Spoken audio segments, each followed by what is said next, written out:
Facebook. Ayun. Okay, pasok na. Wait lang. Baka bibitaw yan. Ito naka sa Facebook. Ah. Meron kami nag-ano eh. Wait lang ha. Ah.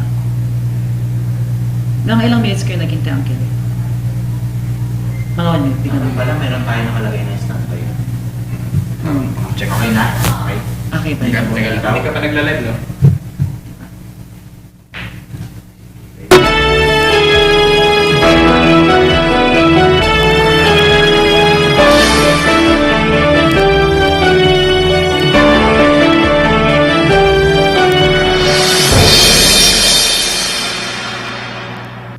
A new player in business? Get that head start and vamp up with the Regional News Group Luzon. Advertise now and reach your target market. Achieve success and call us at 074-637-3947 or through our mobile number at 0960.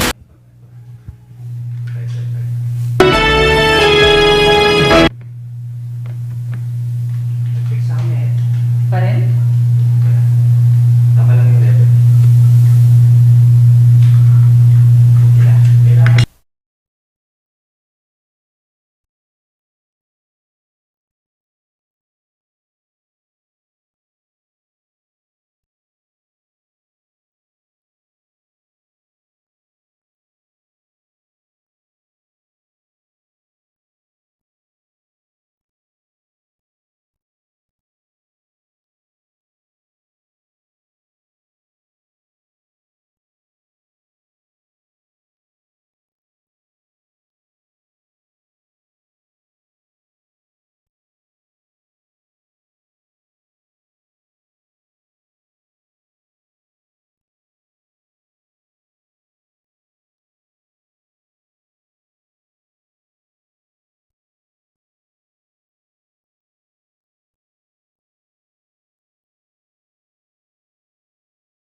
A new player in business?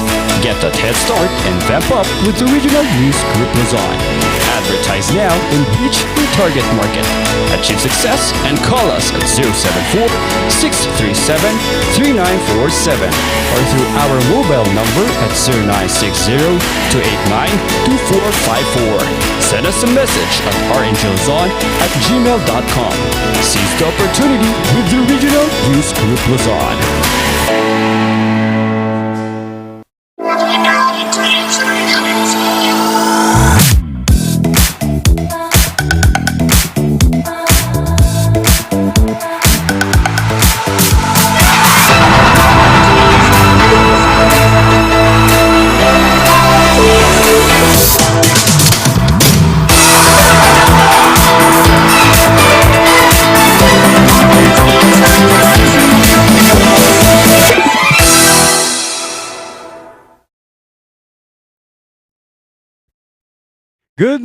Good morning sa ating lahat ngayong araw na ito, June 14. Yes! Ayan, at sisimulan natin ang umaga ng kwentuhan, tawanan at iba pa. Ako po ang inyong host, Jason Andaya.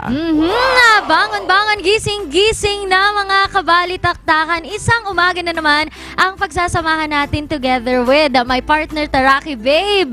Jason Andaya, ako pa rin ang nag-iisang minion in the house, magdadala sa inyo ng good vibes at chikahan at kung ano-ano pa ang impormasyon this morning. Kaya naman sa mga nanonood via their television, gustong magkape sa harap ng kanilang mga TV, riskan nyo na ang inyong mga television channel. Hanapin ang GNN Channel 44 and below that is Morning Balitaktakan. And channel number varies depending on your location. Kaya kung wala sa 44, pwede nyo yung iriskan hanggang mahanap nyo kami. Ayan, at syempre sa mga naman may pupunta sa kanilang mga trabaho, sa kanilang mga eskwelahan. Ay, syempre, Yes. pwede nyo kami mapanood sa inyong cellphone or you can type our social media accounts sa aming Facebook account. You can type there Regional News Group Luzon or RNG Luzon. And of course, meron din po kami YouTube channel, TikTok, Twitter, and Instagram. And we also have our website which is rngph.com kung saan marami kaming mga good reads, mga ka-MB.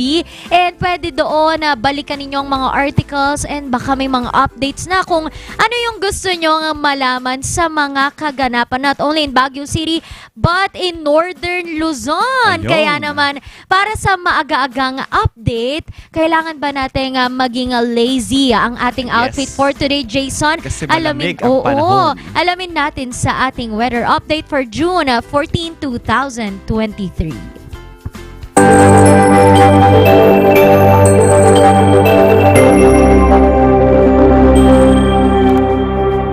Ayan, ang ating weather update ngayong June 14. Ang ating lowest temperature po ngayon ay 17 degrees Celsius at ang highest temperature naman po natin ay 21 degrees Celsius. Umakyat po si Haring Araw kaninang 5:27 ng umaga at lulubog siya mamayang 6:26 ng gabi. Napakalamig pa rin. Pero alam mo ba, Jason and mga ka-MBI, meron tayong habagat kasi patuloy na umiiral ang southwest monsoon o hanging habagat sa northern at central Luzon.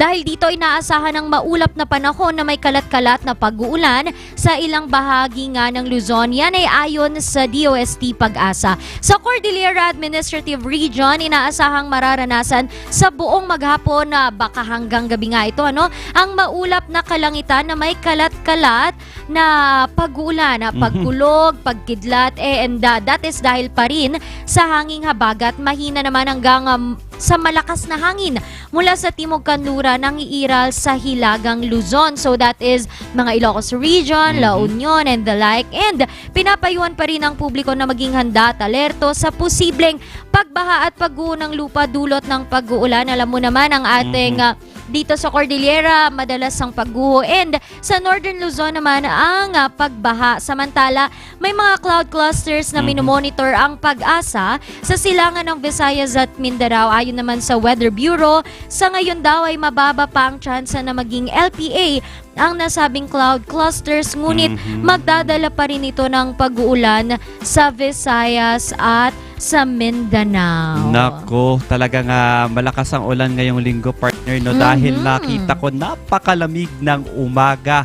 At sinasabi nilang may bagyo, walang pasok, pero may pasok pa rin po tayo. Oo, at magdala pa rin ng payong kung naulanan ay agad kayong uminom ng gamot kapag kayo ay nakaramdam na ng medyo masamang, 'di ba? Minsan yung katawan mo mabigat na ulanan ka pala. Dahil laganap ang dengue, partner, mag-ingat po tayo dahil madami po ang nakakaranas or nagkakaroon ng dengue dito sa Baguio City, and I hope na pangalagaan po natin ang kapaligiran at ating kalusugan. And even Benguet. Pero lipat naman tayo sa Tarlac City, dyan sa Tarlac Province. Alam nyo ba, dahil LGBT month ngayon, partner, marami tayong mga nagbubunyi na mga kapatid mula sa LGBT community. Alam nyo ba, dito sa Tarlac City, sa pangunguna pa rin ng kanilang mayor na si Mayor Christie, ay kaisa sila ng LGBT para sa pagsusulong ng mas matibay na pagsuporta sa proteksyon at karapatan ng sektor ng LGBTQIA+ community na may layunin na magbukas ng opportunities upang maipakilala pa ang mga natatanging kakayahan. And 22 candidates nga para sa kauna-unahang Kaisa Queen Tarlac City na ginanap kahapon. 22 ang sumali dito sa Kaisa Convention Hall, kung saan nasubukan ang kanilang talino pagrampa sa runway at ipinagmalaki din nila ang kanilang styles sa pag-asang makoronahan bilang Kaisa Queen Tarlac City 2023. And 5 candidates ang nag-stand out. First ever Kaisa Queen Tarlac City si Ms. Ren Magat. Wow, kapangalan ko Wow. Ren Magat Faustino from Barangay San Nicolas. First princess si Ms. Ivern Doroteo mula Barangay San Pablo. Yun. Second princess naman si Christine Palad from Matatalaib. Third princess si Jacob De Assis mula sa Barangay Trinidad. And fourth Princess si Miss Tin Chu from Barangay Matatalaib as well. And ang nasabing pageant ay itinuturing na breakthrough ng Tarlac City sa kanilang mas pagyakap pa sa ating LGBTQ community. Congratulations, Ayan. Queens. Congratulations po sa lahat ng mga nanalo, and it's a great platform to everyone to be open-minded of what is happening ngayon sa paligid natin. So, Ayan, at dumako naman tayo, partner, sa Mountain Province dahil Women's Month nga ngayon, Yes. partner. Nagkaroon sila ng Walk for a Cause dialysis patient dyan po sa Mountain Province. So meron pong 42 na dialysis patients sa Mountain Province kung saan each of them ay nakatanggap ng 4,000 pesos na assistance from the provincial government. At isinagawa ito noong March 8 as part of this year's Women's Month. Ayan. Nakalikom din po sila ng 168,000 sa tulong po ng government agencies and other sectors. At syempre, isinagawa ito sa Provincial Health Office Compound na pinangunahan nila Government Bonifacio Lacwasan Jr. at iba pang mga kasapi. Ayan, dahil every year, isinasagawa nila ito, partner. Oo, and maganda dyan, partner, dahil nga pwede pa rin tayong tumulong sa iba't ibang paraan. Ayan. And karagdagan lang no, partner, dahil nga itong punta naman tayo sa DILG, Department of the Interior and Local Government, na nagkaroon ng in-depth workplace learning and performance. Ito ay para mapaikting pa ang kanilang mga plataforma. Ito ay sinagawa nung kahapon lang, no? June 13 to 16 sa pangunguna po ni Senator Nene Pimentel.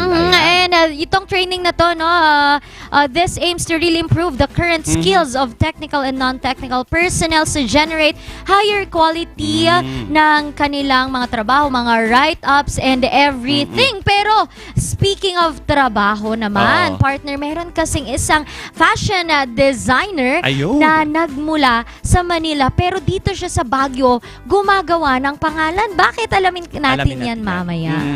Kaya abangan po natin ang isang fashion designer na si Takata mamaya-maya lang.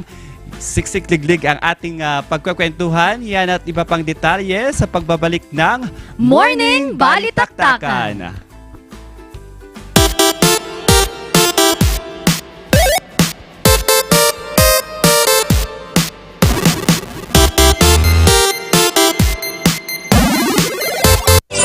Ng batang 90s, narangali ng itrahan. Batang 90s beauty, di ka magsisisi, promise. Sa beauty ng batang 90s. Kasama mo sa iyong pag-asenso ang King's Vita Plus Animal Feed Supplement. Andito na ang pampabilis sa paglaki at pampabigat ng inyong alagang baboy. Ang King's Vita Plus Animal Feed Supplement, bago, kumpleto at puno ng mga sangkap. Tested and proven, sigurado at epektibo. Mabibili sa mga Agrivet stores. King's Vita Plus Animal Feed Supplement.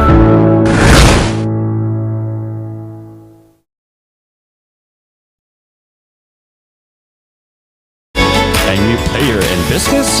Get that head start and vamp up with the Regional News Group Luzon. Advertise now and reach your target market.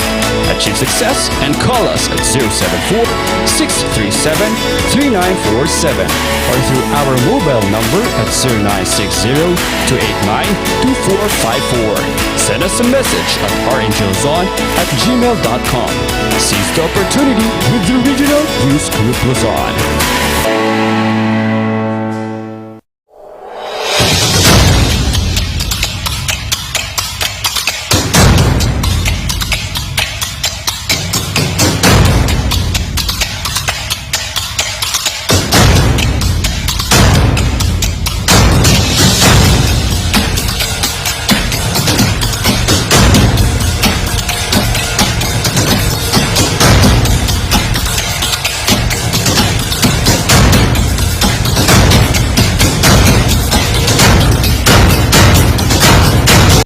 a new player in business?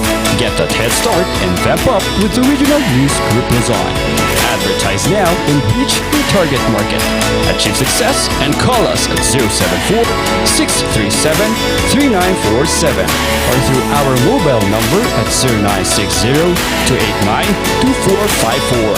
Send us a message at rngluzon@gmail.com. Seize the opportunity with the Regional News Group Luzon. Bulok, maliliit at hindi ba malusog ang inyong mga halaman? Omega Green ang kasagutan. Ihalo lang ang 2 kutsara nito sa isang maliit na container at kaunting tubig. Pagkatapos ay ihalo sa knapsack sprayer at pwede na itong spray sa mga pananim. Meron itong nitrogen, phosphorus, magnesium, copper at zinc na tumutulong sa pagpapaganda at pagpapabilis ng tubo, pagpapanatili ng nutrisyon, mas malagong mga dahon at panlaban sa mga sakit ng mga halaman. Hindi rin ito nakasasama sa kapaligiran. Pwede rin ito sa kahit anong klase ng halaman, mapa-highland crops o lowland crops. Omega Green by Encom Agri-Marketing, the ultimate friend of farmers.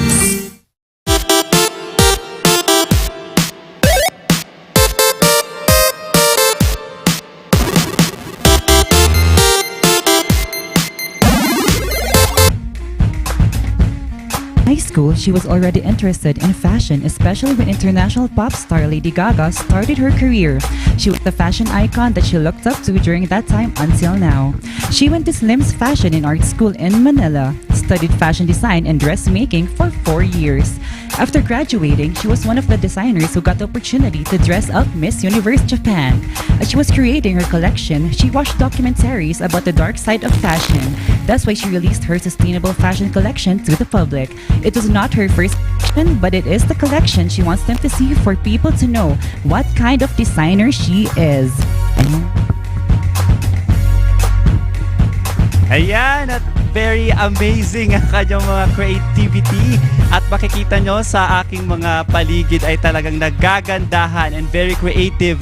Ang ating makakasama ngayon na si Miss Takata. Ayan, ang ating designer. Good morning naman sa'yo. Ayan, happy Pride for everyone. And of course, syempre, hindi natin kakalimutan ang mga nasa tabi natin. Good morning din. Good morning din po.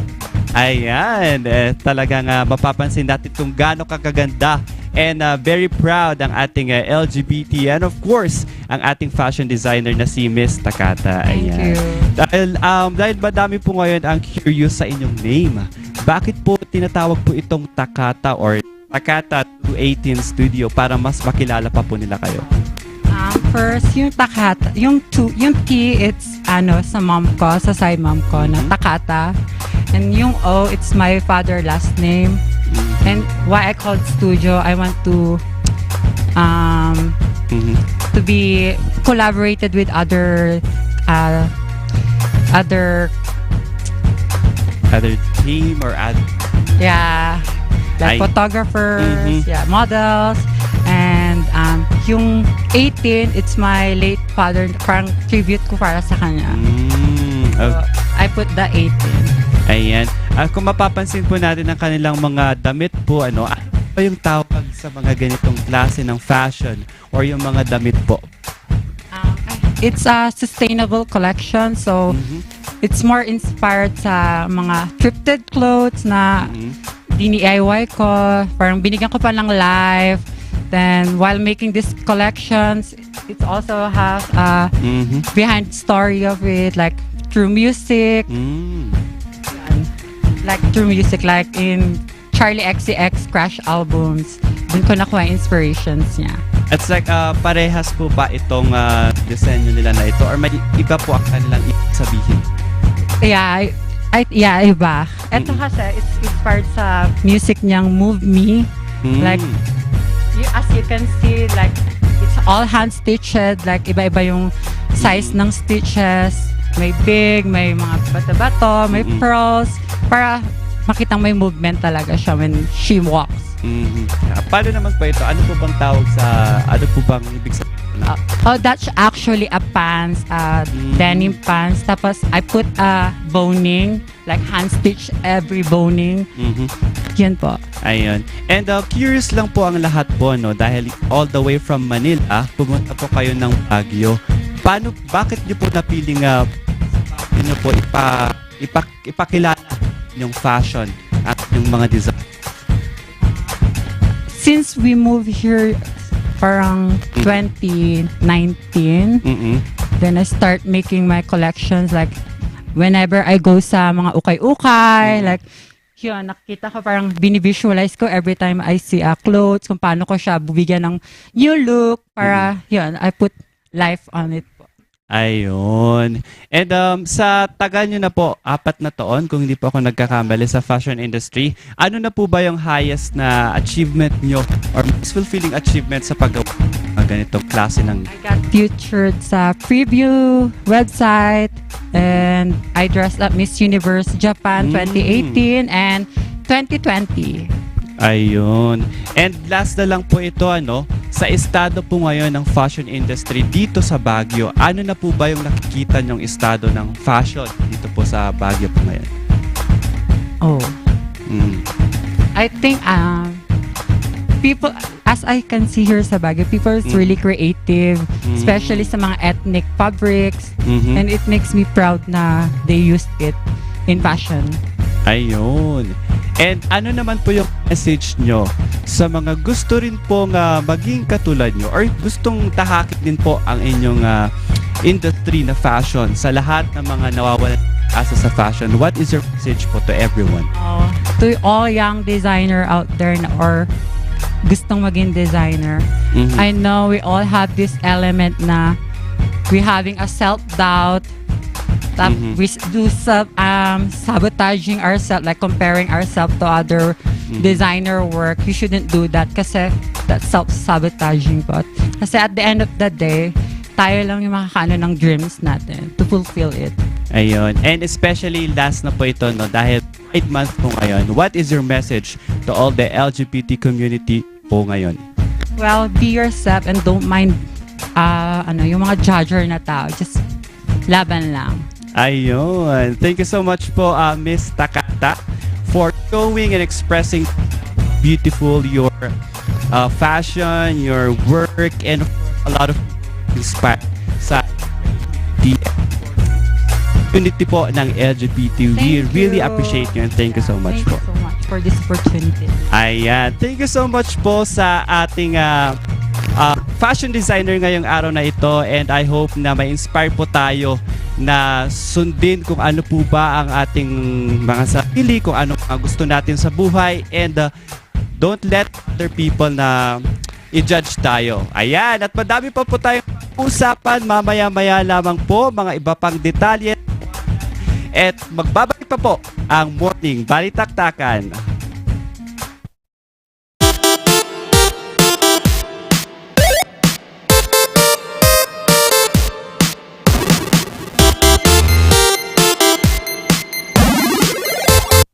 A new player in business?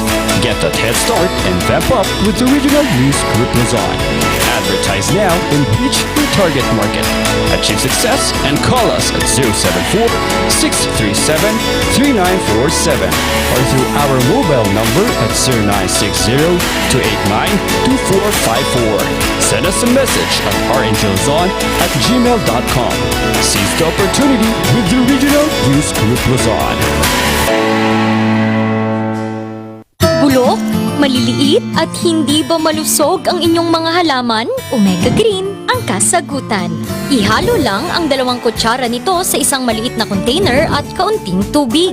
Pagkatapos ay ihalo sa knapsack sprayer at pwede na itong ispray sa mga pananim. Meron itong nitrogen, phosphorus, magnesium, copper at zinc na tumutulong sa pagpapaganda at pagpapabilis ng tubo, pagpapanatili ng nutrisyon, mas malagong mga dahon at panlaban sa mga sakit ng mga halaman. Hindi rin ito nakasasama sa kapaligiran. Pwede rin ito sa kahit anong klase ng halaman, mapa highland crops o lowland crops. Omega Green by Encom Agri-Marketing, the ultimate friend of farmers.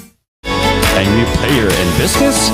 Get that head start and vamp up with the Regional News Group Luzon. Advertise now and reach your target market. Achieve success and call us at 074-637-3947 or through our mobile number at 0960-289-2454. Send us a message at rngluzon@gmail.com. Seize the opportunity with the Regional News Group Luzon. Kasama mo sa iyong pag-asenso ang King's Vita Plus Animal Feed Supplement. Andito na ang pampabilis sa paglaki at pampabigat ng inyong alagang baboy. Ang King's Vita Plus Animal Feed Supplement bago, kumpleto at puno ng mga sangkap. Tested and proven, sigurado at epektibo. Mabibili sa mga Agrivet stores. King's Vita Plus Animal Feed Supplement.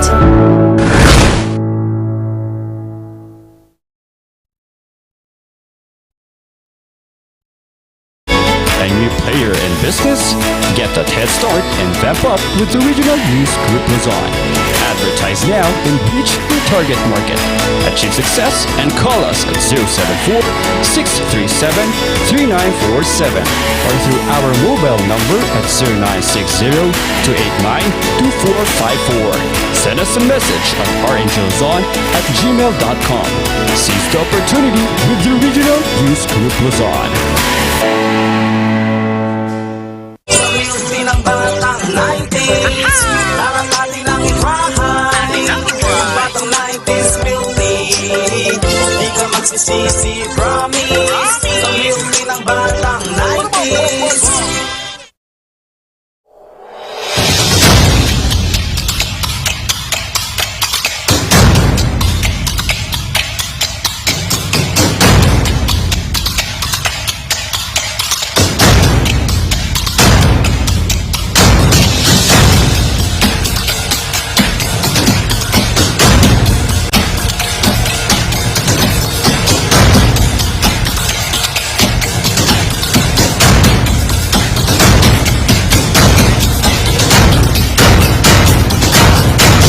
A new player in business?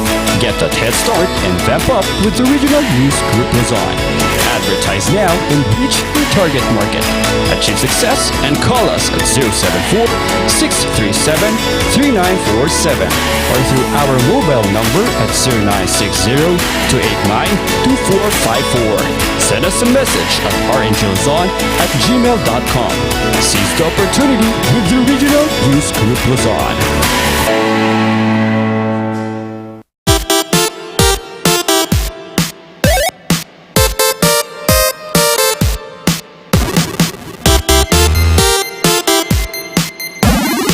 At nagbabalik ang Morning Balitaktakan together with Takata. Kakausapin naman natin para hindi naman mukha silang mga posting nasa gilid natin ng ating naggagandahang mga models for today, si Miss Darang and Miss Chloe. At tuturuan nila tayo paano nga ba ang mga basic na posing or poses kapag nagpe-picture ka for Instagram, for fashion, or anything, kapag gusto mong mag-picture, ano ba yung pasok na posing, especially when it comes to the attire that you are wearing. Para sa unang post, syempre si Jason.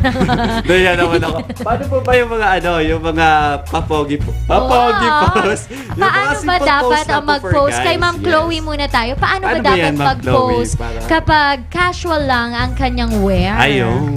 Dahil po nakaupo siya, mostly for guys, is sige.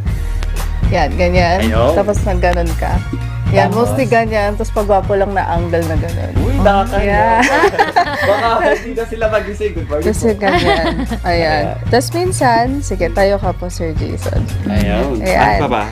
Minsan ginagamit po nila yung damit nila, gaganon Ay, sila. mga ganito. Ayan. Nahiya ako. Ayan, thank you so much. Basic pa lang yun. Basic pa lang yun. Yes po. So those are basic poses po for guys po. Mostly kasi yun yung ginagamit nila para makita yung masculinity. Yung mga paganitong effect. Ayan. Miss Chloe, kasi marami ako nakikitang mga models na parang ang hirap-hirap ng mga pose nila pero they look so comfortable. Pwede mo ba kaming turuan ng isang basic pose ng isang Ayun. model? And paano ba gawin ito? For example po, yung sa sa akin, it's corset. Mostly po yung trending po kasi ngayon, here po ba?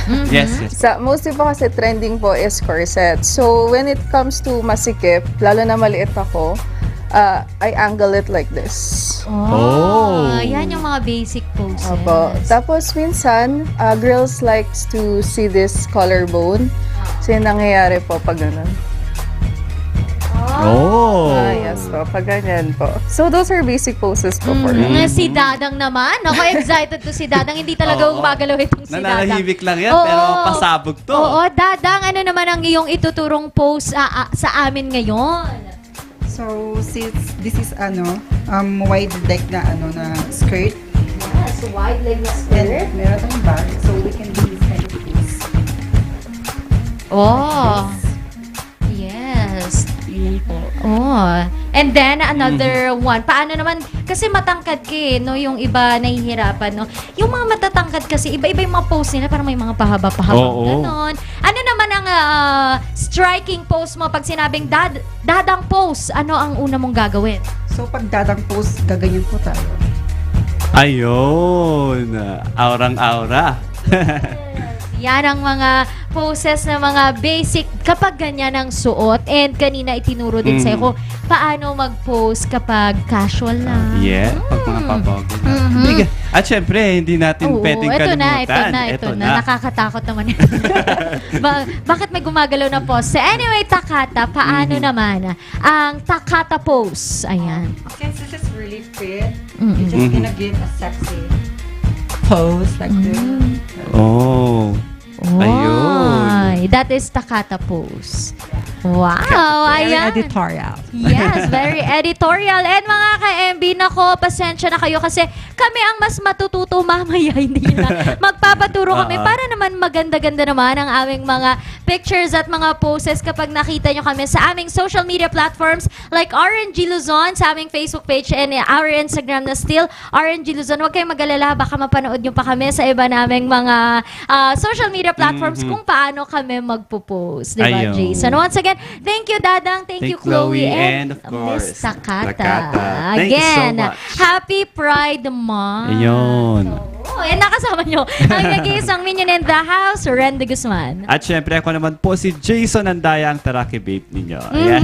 Bukas magkita-kita muli tayo. Morning Throwback Thursday tayo tomorrow. Dito pa rin sa Morning Balitaktakan.